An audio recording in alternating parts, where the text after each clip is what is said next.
Pernah nggak sih kalian ragu waktu lagi cari-cari info soal obat herbal di internet? Nah, hari ini kita bakal bongkar sebuah teknologi cerdas yang dibuat khusus buat menjawab keraguan itu.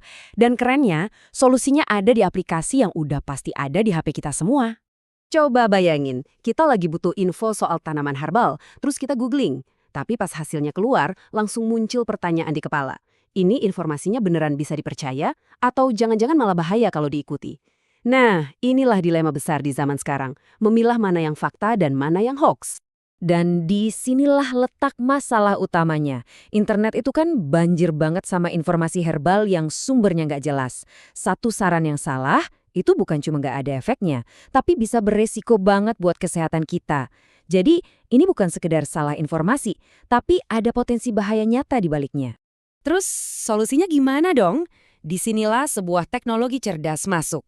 Bayangin aja kita punya asisten ahli herbal pribadi di dalam ponsel yang siap ngasih info valid kapanpun kita butuh. Keren kan? Kenapa harus WhatsApp? Jawabannya simpel banget. Karena hampir semua orang pakai aplikasi ini. Mau di kota besar atau di pelosok, WhatsApp itu udah jadi alat komunikasi utama. Jadi kalau edukasinya dibawa ke platform ini, artinya nggak ada lagi tuh halangan akses. Kita menjangkau orang-orang di tempat mereka biasa nongkrong secara digital. Tentu, ide sebagus ini butuh proses yang matang. Seperti yang kita lihat, bot ini lahir dari 5 tahapan yang sangat terstruktur. Dimulai dari ide awal di tahap perencanaan, lanjut bikin cetak birunya di perancangan, lalu dibangun beneran di pengembangan, terus dipastiin semuanya beres lewat pengujian, sampai akhirnya siap diluncurkan ke publik di tahap implementasi. Yuk kita bedah lebih dalam.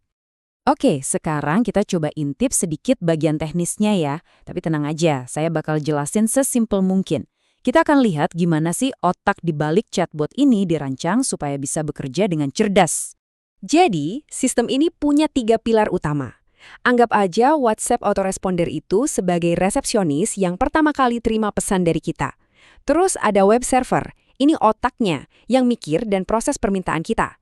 Dan yang terakhir, basis data herbal. Ini adalah perpustakaan super lengkap dan terpercaya, tempat semua info valid disimpan. Nah, dari sisi kita sebagai pengguna, prosesnya gampang banget.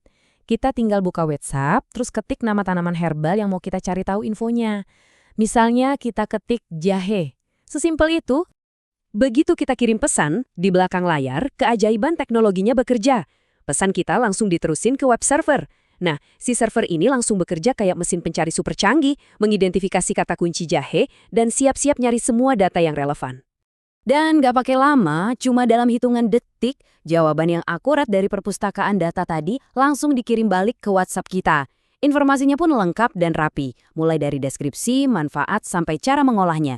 Cepat, efisien, dan yang paling penting, bisa dipercaya. Tentu saja, ide di atas kertas itu satu hal. Tapi, apa beneran bisa berjalan lancar di dunia nyata? Nah, disinilah fase pembangunan dan pengujian jadi super penting. Ini adalah momen di mana bot ini diuji habis-habisan untuk memastikan dia nggak cuma pintar, tapi juga andal sebelum dilepas ke publik. Proses ujinya ada 2 babak. Yang pertama, pengujian alfa.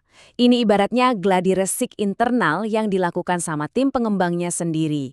Tujuannya buat nyari kalau ada error teknis. Kalau udah lolos, baru deh masuk ke babak kedua, pengujian beta. Di sini, botnya diperkenalkan ke pengguna sungguhan buat dapat masukan langsung. Gampang dipakai nggak? Informasinya berguna nggak? Nah, ini dia nih bagian yang paling kita tunggu-tunggu. Setelah semua proses yang panjang tadi, pertanyaannya adalah, apakah bot ini beneran berhasil dan disukai sama penggunanya? Biar data yang bicara. Dan inilah angkanya. Dari survei kepuasan, di mana nilai 4 itu artinya sempurna, sistem ini dapat skor rata-rata 3,47. Wah, ini angka yang tinggi banget loh. Ini bukan sekedar angka, tapi bukti nyata kalau para pengguna merasa sangat puas dan benar-benar terbantu. Angka tadi kalau diterjemahkan jadi kata-kata, ya bunyinya persis seperti kutipan ini. Para pengguna bilang langsung kalau bot ini nggak cuma gampang dipakai, tapi juga sangat membantu mereka buat paham soal informasi herbal. 2 jempol deh. Jadi, apa intinya? Kesimpulannya, dari lautan informasi yang simpang siur, sekarang ada solusi yang andal, otomatis, dan yang paling penting, disukai sama penggunanya. Ini adalah contoh konkret gimana teknologi yang kita pakai sehari-hari bisa jadi alat edukasi kesehatan yang sangat powerful. Ini akhirnya membawa kita ke sebuah pertanyaan yang lebih besar. Kalau aplikasi chat seperti WhatsApp aja bisa kita sulap jadi ruang kelas yang efektif, kira-kira platform apa lagi ya yang bisa kita manfaatkan untuk menyebarkan ilmu pengetahuan dengan cara yang sama mudahnya? Sesuatu untuk kita pikirkan bersama. Sampai jumpa di pembahasan berikutnya.